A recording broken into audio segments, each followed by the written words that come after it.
క్రీస్తునందు మిక్కిలి ప్రియమైనటువంటి దేవుని బిడ్డలారా, రక్షకుడు పునరుత్థానుడు నజరేయుడైన యేసుక్రీస్తు నామములో మీకు శుభములు. ప్రభునందు ప్రియమైన బిడ్డలారా, ఈరోజు మన యొక్క ధ్యానాంశము దేవుడు అవతారమూర్తిగా భూలోకానికి రావడం అద్భుతం. దేవుడు అవతారమూర్తిగా భూలోకానికి రావడం అద్భుతం. చిన్న ప్రార్థన చేసుకుందాం. స్తోత్రం నాయన, స్తోత్రం తండ్రి, పరిశుద్ధుడా, మీకే స్తుతి స్తోత్రములు ప్రభా. ఈ వాక్యమును నాయన బోధించుటకు ప్రభా ఎటువంటి ఆటంకం లేకుండా నీ పరిశుద్ధాత్మతో నడిపించి, ఆత్మ తోడుగా ఉండి ఆత్మ పలికించే మాటలు నాయన బిడ్డలకు వినిపింపచేసి, నన్నును నీ వింటున్న బిడ్డలను నీ ఆత్మ ఆధీనములో ఉంచుకొని అద్భుతముగా నీ ఆశ్చర్యమైన జననం నాయన బిడ్డలకు నాయన అందించుటకు కృప చూపమని ఈ సమయమును నన్ను విన్న బిడ్డలను నీకే సమర్పించుకుంటూ సమస్త మహిమ ఘనత ప్రభావమును మీరే పొందుకోమని మా ప్రభు అయిన యేసుక్రీస్తు అతి పరిశుద్ధమైన నామములో ప్రార్థించి పొందినాము తండ్రి, ఆమేన్. ప్రభునందు ప్రియ బిడ్డలారా, దేవుడు అవతారమూర్తిగా భూలోకానికి రావడం అనేది ఒక అద్భుతమని మనము చెప్పుకుంటున్నాం. ఒక చిన్న పాటను మనం పాడుకొని దేవుని మహిమపరుచుకుందాం. అఖండ తేజము యేసుని జననం, పరమ తండ్రి ప్రవచన సారం. అఖండ తేజము యేసుని జననం, పరమ తండ్రి ప్రవచన సారం. మరణ ఛాయలో ఉండిన జనము చూసిరి జీవపు వెలుగు కిరణము. మరణ ఛాయలో ఉండిన జనము చూచిరి జీవపు వెలుగు కిరణము.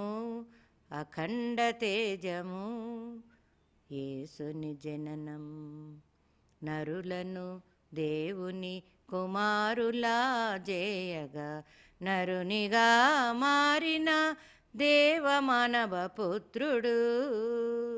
నరులను దేవుని కుమారులా చేయగా నరునిగా మారిన దేవ మానవ పుత్రుడు.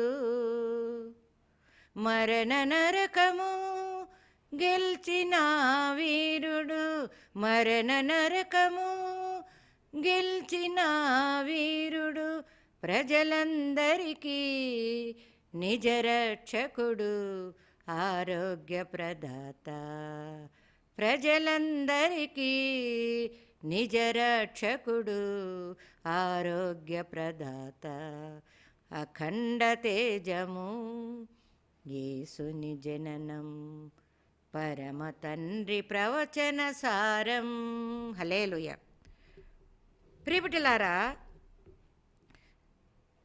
దేవుడు సృష్టికర్త, సర్వాంతర్యామి, అదృశ్యుడు, అనంత జ్ఞాని, మరి మహోన్నతుడైన దేవుడు, ఆశ్చర్యకరుడు, అద్భుతకరుడు, ఆత్మస్వరూపి అయిన దేవుడు, ప్రేమమయమైన దేవుడు, ఈ సృష్టికర్త అయిన దేవుడు మానవునికి సదాకాలము కలిసి జీవించాలనే కోరికతో, మానవునితో సదాకాలం ఎల్లకాలం మానవునితో కలిసి ఉండాలని దేవునికి ఇష్టమయ్యా. కాబట్టి ఆ యొక్క సంకల్పము చేత దేవునికి మానవునికి మధ్య ప్రేమ బంధం అనేది ఉంది. ఆనాడు ఆదాము హవ్వలు చేసినప్పుడు ఆ ప్రేమతోనే ఆయన ఆదాము హవ్వలను సృష్టించుకున్నాడు, వారితో సహవాసంగా ఉన్నాడు. కానీ ఏమైపోయింది? ఈ దేవునికి మానవునికి గల ఈ బంధము పాపమనే అడ్డుగోడ వచ్చేసింది. ఎలా వచ్చింది? కాబట్టి ఈ అడ్డుగోడను తొలగించడానికి దేవుడు నరావతారము పొందవలసిన అవసరం ఏర్పడిందని మనం తెలుసుకోవాలి. దేవుడు మానవుడిగా పుట్టడానికి కారణం ఏంటంటే, మానవునికి దేవునికి మధ్య పాపం అడ్డు వచ్చేసింది. ఈ పాపం అనే అడ్డుగోడను తొలగించడానికి దేవుడు నరునిగా మానవునిగా అవతరించవలసిన అవసరం ఏర్పడింది. కాబట్టి ప్రియబిడ్డలారా, పాపములతో మానవుడు తన స్వరూపాన్ని పోగొట్టుకున్నాడు. కాబట్టి ఈ మానవుని కొరకు సృష్టికర్త అయిన దేవుడు ఈ రూపు జడిపోయినటువంటి మానవుని కోసం ఆయన కూడా మానవ రూపము ధరించుకోవలసి వచ్చింది. కాబట్టి మానవుల వద్దకు దిగి రావలసిన అవసరము ఏర్పడింది ప్రియబిడ్డలారా. కాబట్టి దేవుడు మానవుల దగ్గరికి దిగి రావడం అనేది ఒక గొప్ప అద్భుతమైనటువంటి సంఘటన. కాబట్టి ఇది ఒక ఆశ్చర్యకరమైనటువంటి విషయం, ఒక ఆనందదాయకమైనటువంటి సంగతి. కాబట్టి ప్రియబిడ్డలారా, మానవుడు ఎప్పుడైతే అవిధేయుడైపోయాడో తండ్రి అయిన దేవునికి విరోధి అయిపోయాడు. ఎట్లా? ఈ అవిధేయత వలన తండ్రి దేవునికి విరోధి అయిన సాతాను సంబంధిగా మారిపోయినాడు. వాని మాటలిని వాని పక్షముగా మరి మాట్లాడి వాడిని చెప్పింది చేసి ఆ యొక్క దైవ రూపాన్ని, దేవుడిచ్చినటువంటి దైవత్వము పోగొట్టుకున్నాడు. కాబట్టి మానవునిపై మరి ఏమైంది? దేవునికి ఒక కోపం, ఒక పవిత్రమైన కోపం ఉంది. ఈ కోపం అనేది దేవుని కోపము నిమిషం మాత్రమే, ఆయన దయ ఆయుష్కాలంతా నిలుచునని చెప్పబడింది కదా వాక్యము. కాబట్టి ఈయన ఆనాడే కోపపడినాడు, కానీ ఆ కోపము ఎక్కువసేపు నిలవలేదు, ఎంతకాలమో ఉండలేదు. ఆయన మళ్ళా దయ కలిగి, ఎట్లబ్బా ఈ మానవులను వీళ్ళని మళ్ళా నా దరికి తెచ్చుకోవాలి, నా సహవాసంలో నేను వాళ్ళు మళ్ళా కలిసి జీవించేది ఎట్లా, ఎప్పుడు జరుగుతుంది, ఎలా జరుగుతుందని అప్పుడే వెంటనే దేవుడు దయ చేత, ప్రేమ చేత మానవుని ఎలాగైనా రక్షించాలి, ఎలాగైనా మళ్ళా తిరిగి రక్షించాలి. నేను ప్రేమతో పుట్టించుకున్న నా బిడ్డలైన మానవులు నాతోనే కలిసి ఉండాలి. ఎందుకంటే వెంటనే ఆయన వారిని దగ్గరకు తీసుకునేదానికి ఆయన న్యాయవంతుడు, సత్యవంతుడు. దేవుడు పాపాన్ని సహించడు. కాబట్టి ఆ పాపము పోగొట్టేదానికి పోగొట్టుకొని వస్తేనే మళ్ళా దేవునికి దగ్గరయ్యేది. ఎందుకంటే ఆయన సత్యవంతుడు, న్యాయవంతుడు, పరిశుద్ధుడని దూతల చేత కొనియాడపడుచున్న దేవుని దగ్గరికి పాపమైపోయినటువంటి మానవుడు దగ్గరికి, సమీపానికి, సహవాసంగా, ఆయనకు సన్నిహితంగా కలిసి జీవించడానికి యోగ్యం లేదు. కానీ దేవుడికి ఏమి, మళ్ళా వాళ్ళు యోగ్యులుగా మారాలి, మళ్ళా వాళ్ళు పవిత్రపరచుకోవాలి. ఎలా? ఇదే దేవుని యొక్క సంకల్పం ప్రియబిడ్డలారా. కాబట్టి ఆయన న్యాయవంతుడు. కాబట్టి దేవుడు న్యాయంగా, వీళ్ళు పాపం చేశారు కాబట్టి ఆయన శిక్షిస్తాడు. ఆయన తప్పకుండా ఎవరైనా సరే శిక్ష విధించి తీరాల్సిందే. తప్పు చేసిన వారికి న్యాయాధిపతి శిక్షను విధిస్తాడు. ఎవరికి శిక్షించకుండా నీకే శిక్ష లేదు పో అన్నాడు. విచారించాలా, అది పాపమని రుజువైన తర్వాత తప్పకుండా దానికి తగిన శిక్ష వేస్తారు కదా మన న్యాయమూర్తులు కూడా, జడ్జీలు. ఇంకా అంత గొప్ప న్యాయవంతుడు తన ఎదుటగానే తన బిడ్డే ఇంత పాపం చేస్తే తన మాట వినకుండా ఉంటే శిక్షించడా? శిక్షించవలసిందే కదా. కాబట్టి శిక్ష ఉంది, శిక్ష విధించినాడు, ఇంకా అది అమలు జరగాల. కానీ అప్పుడు వెంటనే ఈ శిక్షకు ఏదైనా వీళ్ళ మీద తప్పించడానికి, వీళ్ళను రక్షించడానికి ఏమైనా నేను చేయగలనా?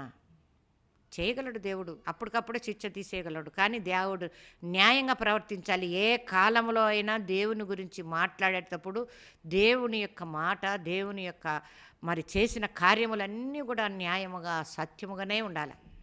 అయితే మానవ జ్ఞానానికి అందాలి, అది అర్థం చేసుకోవాలి దేవుని యొక్క న్యాయమైనటువంటి విధానాన్ని, దేవుని క్రమాన్ని. దేవుని క్రమం అర్థం అవ్వకపోతే ఏదేదో అడ్డదొడ్డగా ఆడమాట ఈడమాట పెట్టుకొని ఎట్లా పడితే అట్లా మాట్లాడతారు. దేవుని యొక్క క్రమం, పద్ధతి అంతే. ఒక నిజమైనటువంటి మరి జడ్జి కానీ, లేకుంటే నిజమైనటువంటి ఒక ఉపాధ్యాయుడు కానీ ఖచ్చితంగా ఏ భేదం లేకుండా తప్పుకు తప్పే అని వాళ్ళకు శిక్షిస్తుంటారు, కొడుతూ ఉంటారు. వాళ్ళల్లో ఇంకా వాడు నువ్వు తప్పు చేసినా కూడా ఏం పర్వాలేదు కూర్చోపంటే వాళ్ళు మంచి ఉపాధ్యాయుడు కాదు. తప్పు చేసిన వాడిని శిక్షించి సరి చేయాలా కదా. కానీ దేవుడు కూడా తన బిడ్డలను మరి తప్పు చేశారు, శిక్షించకుండా ఆయన దగ్గరకు తీసుకోడు. ఆ తప్పును సరిదిద్ది దగ్గరకు తీసుకోవాలి. ఇది మహాదేవునికి దూరమైన తప్పు. మానవ జీవితానికి తరతరాలకు వచ్చేటువంటి పాపం అనేది వారికి వచ్చేసింది. కాబట్టి దానికోసము దేవుడు ఈ తీర్మానం చేసుకున్నాడు. ఎలా రక్షించాలి వీళ్ళను, ఎలాగైనా తప్పకుండా వీళ్ళను శిక్షించవలసిందే, కానీ వాళ్ళను రక్షించాలి.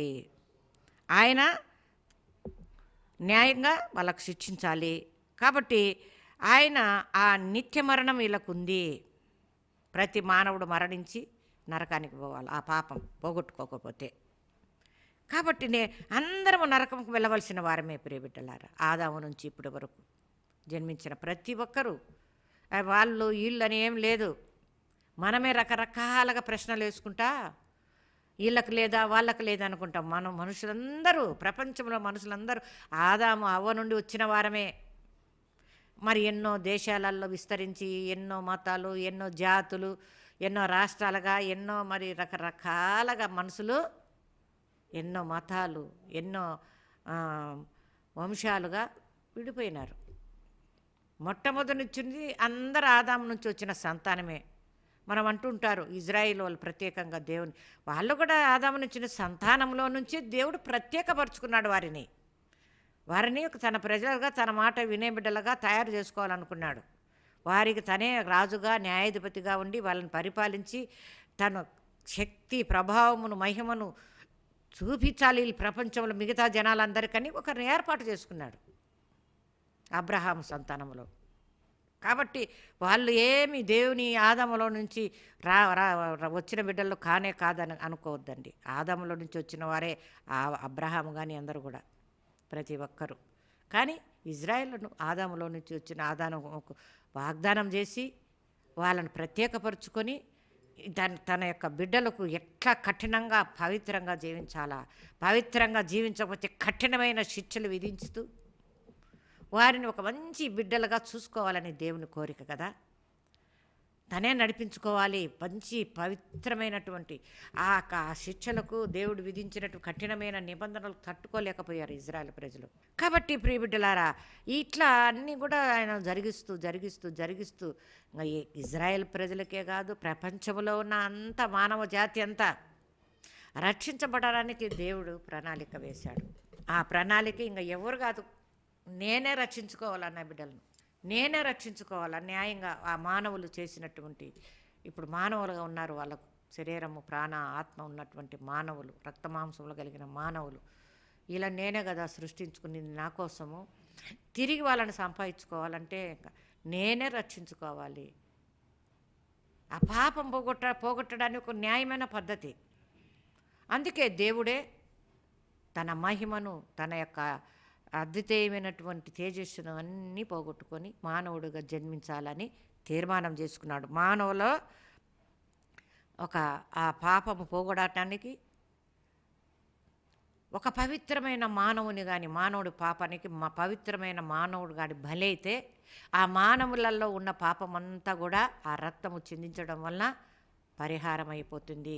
అప్పుడు మనుషులందరూ ఈ యొక్క పాప పరిహారమైనటువంటి దైవ మానవుని యేసయ్యను గుర్తెరిగి నమ్మిన వారందరికీ ఉచితంగా రక్షణ వస్తుంది అని దేవుని యొక్క ఆలోచన, దేవుని యొక్క కోరిక. కాబట్టి ఆయన మరి ఈ సృష్టిలో ఉన్నటువంటి పక్షులు, జంతువులు ఇవన్నీ కూడా పవిత్రమైనవి కావు. ఆ రక్తము మానవులందరినీ రక్షించడానికి సరిపోదు.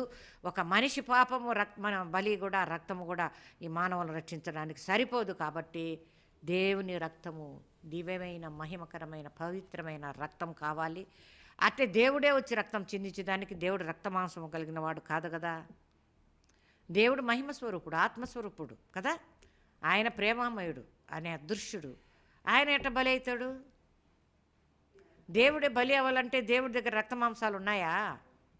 దేవుడు ఆత్మస్వరూపి కదా, ప్రేమస్వరూపి కదా, మహిమస్వరూపి కదా. ఆయన ఎట్లా బలి తీసుకుంటాడు? కాబట్టి మనిషికి బలి, దేవునికి బలి అర్పించడానికి ఆ దేవుడే మళ్ళా నరునిగా, రక్తమాంసములు కలిగిన వాడిగా, మానవుడిగా అవతరించవలసి వచ్చింది ప్రియబిడ్డ. కాబట్టి ఈ మానవులను రక్షించబడడానికి దేవుడు ఆ యొక్క శిక్ష, ఆ మానవునికి ఉన్నటువంటి తీర్పు, మరి ఆ పరిశుద్ధమైనటువంటి బిడ్డగా మార్చడానికి, ఆయన బలి అర్పణ చేయడానికి, రక్తమాంసములు కలిగిన వాడుగా బలి అర్పణ కొరకు ఆయన ఈ లోకంలో మానవుడిగా పుట్టాడు ప్రియబిడ్డలారా.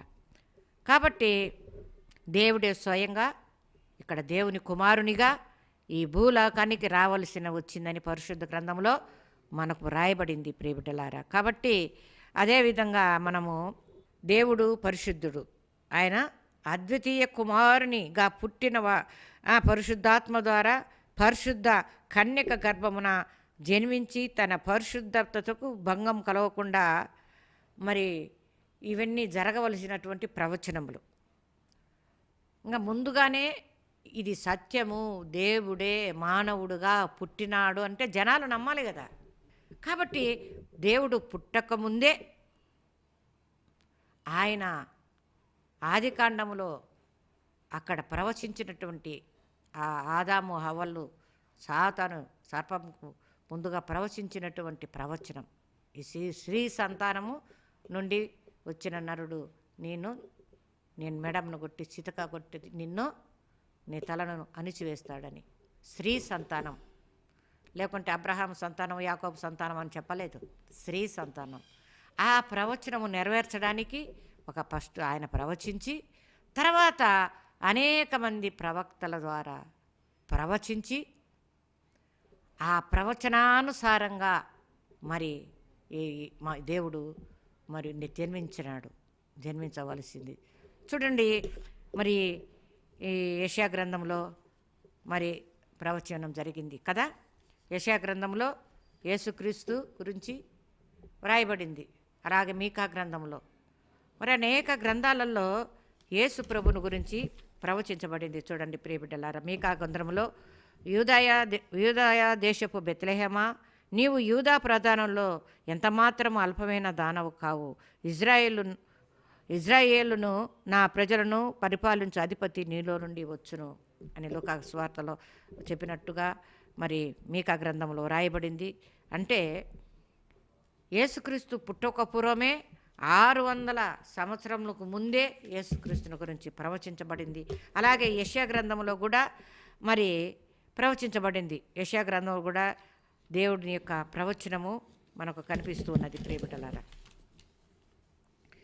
కాబట్టి యేసుక్రీస్తు యొక్క జననము యెషయా గ్రంథము 7వ అధ్యాయం 14వ వచనములో కన్యక గర్భవతి కుమారుని కనును అని, యేసుక్రీస్తు పుట్టకముందే 740 సంవత్సరాలకు పూర్వమే ఈ ప్రవచనం.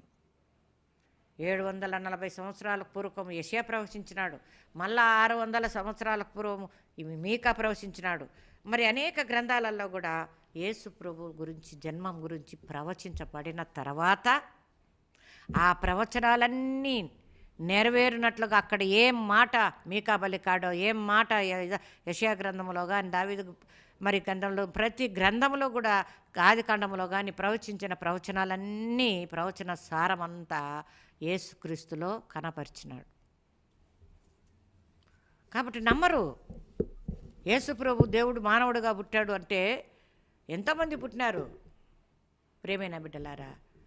ఇంత యేసుక్రీస్తు ఒక 700 సంవత్సరాలు, 1000 సంవత్సరాల ముందుగానే ఆయప్ప పుట్టడము, ఎక్కడ పుట్టడము, ఏ స్థలంలో పుట్టడము, ఇవన్నీ కూడా రాయిస్తే అది అద్భుతం కదా. ఇప్పుడు మనకు ఎవరైనా మన పిల్లవాడికి, మనకు కొడుకుకు బిడ్డ పుట్టాలంటే వాడు ఎలా ఎర్రగా పుడతాడో, నల్లగా పుడతాడో, ఎప్పుడు గర్భవతి అవుతుందో, ఎప్పుడు పిల్లవాడు పుడతాడో మనకు తెలియదు. ఎప్పుడు ప్రభా మనకు బిడ్డ కావాలని, సంతానం కావాలని అడుగుతాం. కానీ పుట్టిన తర్వాత మరి ఏ రోజు పుడతాడో, ఏ స్థలం, ఏ ఊర్లో, ఏ ఆసుపత్రిలో పుడతాడో మనకు తెలియదు. ఇంకా ఒక 5-6 నెలలకు పుట్టే బిడ్డను గురించి కూడా. కానీ యేసుక్రీస్తు పుట్టే బిడ్డను గురించి మరి అనేక గ్రంథాలలో, వేదాలలో కూడా వాళ్ళ యొక్క శ్లోకాలలో రాయబడింది, ఖురాన్లో రాయబడింది. మరి ప్రతి ఒక్క గ్రంథంలో ఆయన యొక్క జన్మమును గురించి, ఆయన పుట్టుకను గురించి వ్రాయబడి ఉంది ప్రియబిడ్డలారా. అనేక గ్రంథాలలో కూడా, వేద గ్రంథాలలో, ఉపనిషత్తులలో కూడా మరి అనేక మంది చెబుతూ ఉన్నారు. కాబట్టి మనము తెలుసుకోవాల్సింది ఏమిటంటే, యేసు ప్రభు యొక్క పుట్టుకను గురించి ప్రతి క్రైస్తవుడు సత్యాన్ని గ్రహించి అర్థం చేసుకొని, ఎట్లా పుట్టినాడు యేసుప్రభు, మరియమ్మకు పుట్టినాడు, ఆమె పరిశుద్ధ తల్లి, ఆమె పరిశుద్ధాత్మ గర్భం వలన ఆమె జన్మించింది. కాబట్టి దేవదూత ప్రకటించిన ప్రవశించింది, గాబ్రియేలు దూత అనేదో కొంతవరకు మనం చెప్పగలుగుతున్నాం. పూర్తి అవగాహన కలిగి యేసు యొక్క జన్మం, ఆ యొక్క గాబ్రియేలు దూత ఆమెకు, మరియ తల్లికి ఎప్పుడైతే ఆ యొక్క వర్తమానం అందించినప్పుడు ఆమె ఎలా ఒక కన్యకగా ఉండి జన్మనిచ్చింది. ఎట్లా ఇచ్చింది అంటే, ఆనాడు యొక్క వాళ్ళ గ్రంథాలలో, మన పాత నిబంధన గ్రంథం అంతా కూడా ఇజ్రాయేల్ ప్రజలందరూ మెస్సయ్య రాకడ కొరకు అక్కడ రాయబడినట్టుగా కన్యక గర్భవతి ఒక కుమారుని కంటాడు. ఆ కుమారుడే మెస్సయ్య, మా రాజు అని. ఆనాడు కూడా ఎంతోమంది స్త్రీలు అంటే కన్యకలుగా ఉన్నటువంటి వారందరూ కూడా వాళ్ళ ఇళ్ళల్లో ఆ దైవము మా ఇంట్లో జన్మించాలి, మా ఇంట్లో జన్మించాలి అని చాలామంది కన్యకలుగా వారి ఇళ్ళల్లో అలాగే ఉంచారంట. వాళ్ళలో మరి మరియమ్మ గారు కూడా ఆమె పరిశుద్ధ కన్యకగా యేసుక్రీస్తు మెస్సయ్య మా ఇంటిలో నాగరములో పుడతాడని ఎదురు చూసి ఉండవచ్చు. కాబట్టి ప్రియమైన బిడ్డలారా, ఆ యొక్క ప్రవచనాల ప్రకారంగా దేవుడు జన్మించినాడు, యేసయ్య జన్మించినాడు. కాబట్టి ఈ అవిధేయతమైనటువంటి మానవులకు అంత త్యాగపూరితమైన ప్రేమ చూపడం దేవుడు అంతా అవిధేయుడైపోయినాడు, మాట వినలేదు. అయితే ఇంత త్యాగము, ఇంత ఓర్చుకొని, ఇంత కాలము ప్రయత్నం చేసి మనిషిని మళ్ళా దక్కించుకోవడానికి, మరలా తనతో సహవాసంగా ఉండడానికి, తన ఇంట్లో చేర్చుకోవడానికి ఆయన యొక్క ప్రేమ అనుకుంటే ఎంత ఆశ్చర్యం ప్రియబిడ్డ కదా. ఒక పిల్లోడు మన ఇంట్లో ఎవరన్నా తప్పించి తాగుబోతు జూతుగాడు పోతే, వినకుండా పోతే పట్టించుకోడు తండ్రి, వాడంతటా వాడు వస్తే సరే. ఎవరు బాగు చేస్తారు, ఎవరు ఎంబడబడతారని కాడు. దేవుడు అలా కాదు.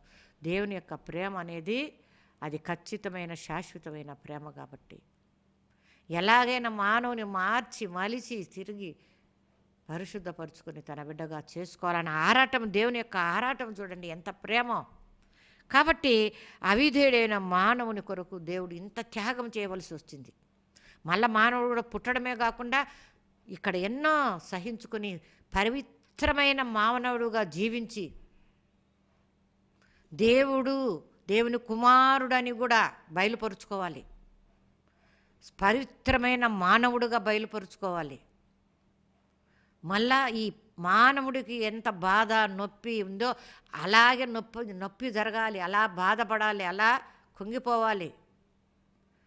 మళ్ళా దేవునిగా సహించి వాటిని జయించాలి. అంటే దేవుడు యేసు ప్రభుగా, దేవుడు మానవుడు, సంపూర్ణ మానవుడిగా, సంపూర్ణ దేవుడిగా ఈ లోకంలో ఆయన రుజువు చేసుకోవాలి. అలా ప్రవర్తించాలి, అలా నిలబడాలి. అటువంటి కష్టమైన పరిస్థితిని అంత గొప్ప దేవుడు, అంత సృష్టికర్త, ఈ ఎన్ని తంటాలు పడేదానికి లోకానికి వచ్చినాడు. అన్నిటికీ దేవుని యొక్క ప్రేమ అది వర్ణింప శక్యం కాదు, అర్థం చేసుకోవడానికి మన హృదయానికి గోచరం కాదు ప్రియబిడ్డ. అంతు చిక్కని ప్రేమ అయినది. కాబట్టి ఆ దేవుడే ఈ లోకానికి మానవుడిగా పుట్టి ఆ పశువుల పాపలు ఉంటే ఆ దేవదూతలు ఆ దేవుని చూసి దానికి వచ్చి పాటలు పాడుతున్నారు కదా. ఆ పరలోకంలో తేజోమయుడుగా, మహిమస్వరూపుడిగా ఉన్నటువంటి మహాదేవుడు సృష్టికర్త చిన్న పిల్లోడిగా ఈ భూమి మీద వచ్చి పిల్లోడిగా పండుకొని ఆ పశువుల పాకల పడుకొని ఉంటే, ఏంద్ర మన దేవుడు, మన యెహోవా దేవుడు, మన ప్రేమామయుడు, మన సృష్టికర్త ఆ పశువుల పాకలో పడుకున్నాడు చూడండి అని దేవదూతలు దిగువచ్చి ఆనందమో సంతోషమో వాళ్ళ వర్ణింప శక్యంగానే ఆనందంతో వాళ్ళు పాటలు పాడినారు. అంత సంతోషం. ఇది అర్థం చేసుకున్న నీవు సంతోషపడుతున్నావు బిడ్డ.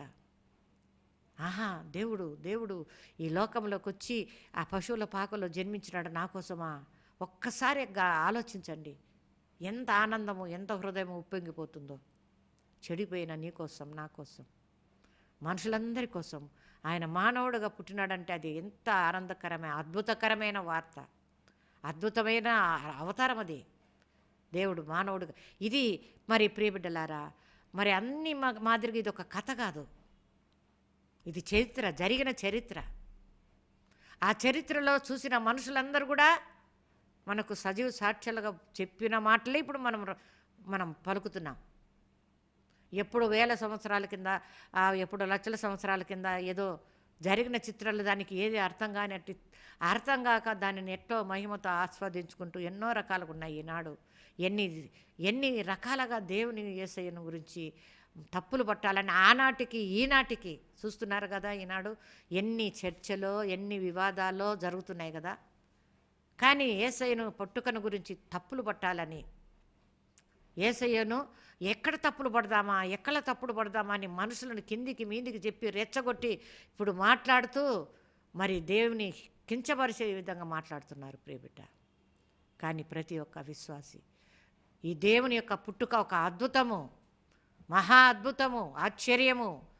ఎక్కడ కూడా ఈ రకంగా సంభవించలేదు. ఏ నరుని గురించి ఈ రకంగా వందల సంవత్సరాల కింద ప్రవచించి మళ్ళా పుట్టలేదు. అటువంటి అద్భుతకరుడు యేసయ్య. యేసయ్య పుట్టుకొని ఇంకా ఇంకా ఇంకా జాగ్రత్తగా తెలుసుకొని, పరిశోధించి, దేవుని గురించి తెలుసుకొని, యేసయ్య గురించి తెలుసుకొని మనము కూడా దేవుని యొక్క సత్యాన్ని చెప్పగల వారంగా ఉండాలి బిడ్డల. దేవుని యొక్క ప్రేమ సంకల్పము, ఆయన కుమారుడిగా ఈ లోకానికి రావలసి వచ్చింది, న్యాయం జరిగించవలసింది. కాబట్టి ఈ పాపం యొక్క పరిహారానికి బలిగా అర్పించడానికి రూపుజడి ఉన్న మానవుడిగా ఈ లోకానికి ఆయన వచ్చినాడు ప్రియబిడ్డలారా. కాబట్టి ఈ యొక్క దేవుని యొక్క ప్రేమ సంకల్పము, ఒక అద్భుతమైనటువంటి ఈ యొక్క కార్యాన్ని మనం గ్రహిస్తే మనమందరం కూడా ఆయనకు ప్రణమిల్లి ఎన్ని స్తోత్రాలు చెల్లించినా మనం చెల్లించుకోలేం ప్రియబిడ్డలారా. అది అటువంటి ఆనందకరమైనటువంటి జన్మ, యేసుప్రభు యొక్క జన్మ. యేసయ్య అనే పేరు దైవం మానవ రూపం ధరించినటువంటి ఈ లోకానికి జన్మించడం అంటే ఆయన ఒక కథ అని మీరు అనుకోవద్దండి. ఇది ఒక యథార్థమైన చరిత్ర, జరిగిన చరిత్ర. ఇది మనుషులకు ఊహకు అందండి, ఇది ఊహాతీతమైనది కాదు. జరిగినటువంటి సత్యమని మన హృదయాలలో మనం అవి ముద్రించుకొని, ఇది సంభ్రము, ఆశ్చర్యంతో కూడిన సత్యం. కాబట్టి ప్రియబిడ్డలారా, మనమందరం కూడా ఈ మరి సత్యంతో కూడా కూడినటువంటి సంతృప్తి మనకు ఉండాలి. సత్యంతో కూడిన సంతృప్తి ఉండాలి ప్రియబిడ్డలారా.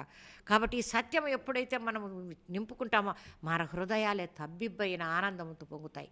కాబట్టి ప్రియబిడ్డలారా, మరి మానవుని యొక్క జ్ఞానానికి ఈ అద్భుతము దైవ ఆత్మ పొందిన వారే గ్రహించగలుగుతారు.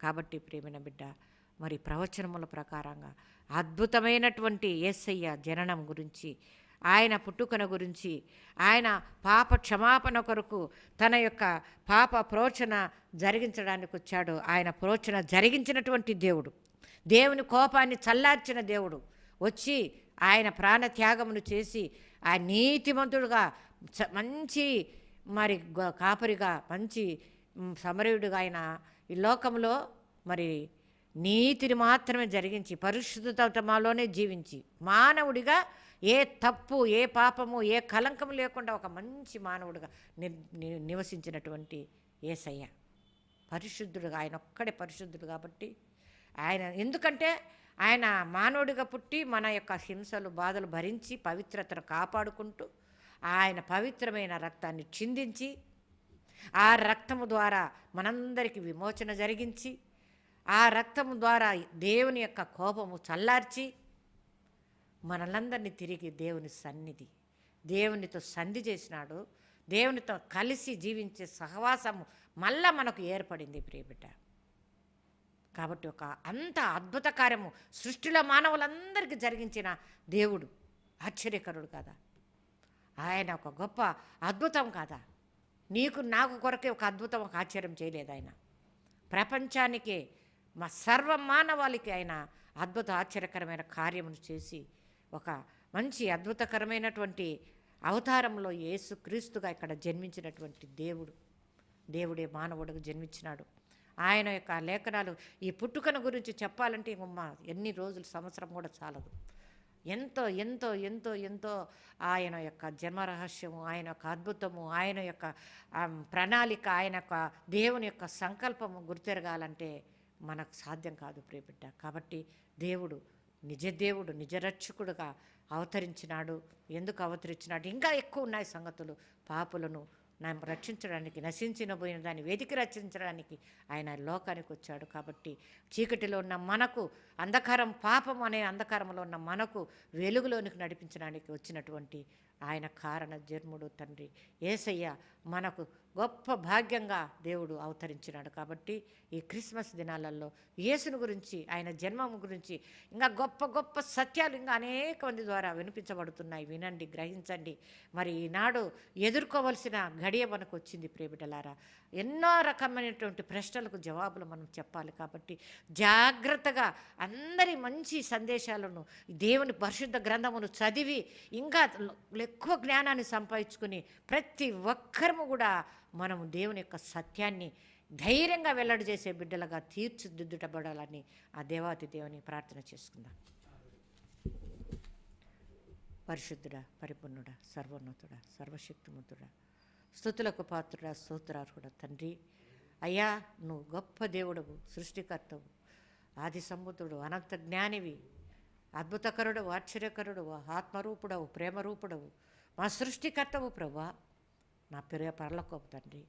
అయ్యా నువ్వు ఎంతో బాధతో ఆది మానవును నీకు దూరం అయిపోయినప్పుడు నీ ఎంత కోపముతో రగిలి ఆ కోపము చల్లార్చుకున్నట్టుకు నువ్వే నాయన ఒక ప్రణాళికను సిద్ధపరిచి ఈ లోకాన్ని మమ్మల్ని రక్షించడానికి ఆది మానవు నుండి ఇప్పటి వరకు మానవులందరినీ తిరిగి నీ సహవాసంలోకి నాయన తిరిగి నీ సన్నిధానంలో చేర్చుకోవడానికి ప్రభువా నువ్వు ఎంత నాయన మా కొరకు ఆలోచించావు. అద్భుతంగా నాయన ఆ లోకాన్ని విడిచిపెట్టేసి మా లోకానికి వచ్చి మా మాదిరిగా నాయన రక్తమాంసంలో ధరించుకొని మా మాదిరిగా పవిత్రంగా జీవించినావు ప్రభువా. మేమైతే పాపంలో జీవించాం, కానీ నువ్వు మానవుడిగా ఉండి కూడా మాలాంటి అన్ని కష్టము, కన్నీరు, దుఃఖము, బాధ, శరీరంలో మాకున్నటువంటి అన్ని బలహీనతలు అన్నీ కూడా అవన్నీ జయించి పరిపూర్ణమైన పవిత్రమైన మానవుడిగా జీవించి ఆ పవిత్రమైనటువంటి నీ రక్తాన్ని మా కొరకు చిందించడానికి లోకానికి వచ్చినావు ప్రభువా.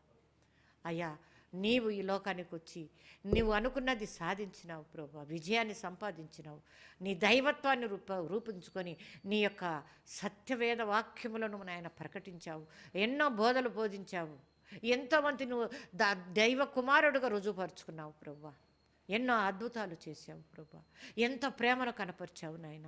చివరి వరకు నువ్వు ప్రేమనే పలుకులు పలికి నీవే సత్యమైన ప్రేమ ప్రదాతవని నిరూపించుకున్న మానవుడిగా జన్మించి నువ్వు అవతరించినటువంటి అద్భుతకరుడవైన యేసయ్య నీ బంగారు పాదములకు విన్న బిడ్డలను సమర్పిస్తున్నాం. ఈ లోకమంతా కూడా నిన్ను విని విని విని విని నీ అద్భుత పుట్టుకను గురించి విని విని ఇలా జన్మించిన వారు, ఇలా జీవించిన వారు ప్రపంచంలో లేరని గ్రహించి సర్వ మానవాళిని రక్షణలో నడిపించబడాలి. ఎవరైతే ఇంకా అటు ఇటు కాకుండా నడుస్తున్నారో, వాక్యానుసారంగా లేకుండా జీవిస్తున్నారో, తప్పుడుగా తెలుసో తెలియకనో మరి ఎటువంటి బోధలలో ఉన్నారో ప్రభు వారందరినీ కూడా ప్రభు అయ్యా పరిశుద్ధమైన నీ లేఖన ప్రకారం జీవించుటకు అయ్యా నిన్ను గ్రహించినట్లుగా చేసి ప్రతి బిడ్డను తమ తప్పులను సరిదిద్దుకుంటూ ప్రభు నీ రాకడకు మమ్మల్ని అందరినీ కూడా పవిత్రమైన జీవితం కలిగిన బిడ్డలుగా ఎప్పుడు మరణించిన మేము సిద్ధపడిన వారంగా జీవింపచేయమని మరి మా బిడ్డలను, మా కుటుంబాలను, మా సంఘాలను, మరి నీవి బోధిస్తున్న వాళ్ళను వివాదములలో ఎన్నిటిలోనైనా మరి ఎంతో కష్టము, అవమానం, నిందలు పారుతున్న బిడ్డలందరినీ నీకు సంప్రదిస్తూ నీవేనైనా నీ బిడ్డలతో మాట్లాడి నీ నామమును మహిమ తెచ్చుకోమని మా ప్రభు అయిన యేసుక్రీస్తు అతి పరిశుద్ధమైన నామంలో అడిగి వేడుకొని ప్రార్థించి వదిలినాము తండ్రి. ఆమేన్, ఆమేన్, ఆమేన్.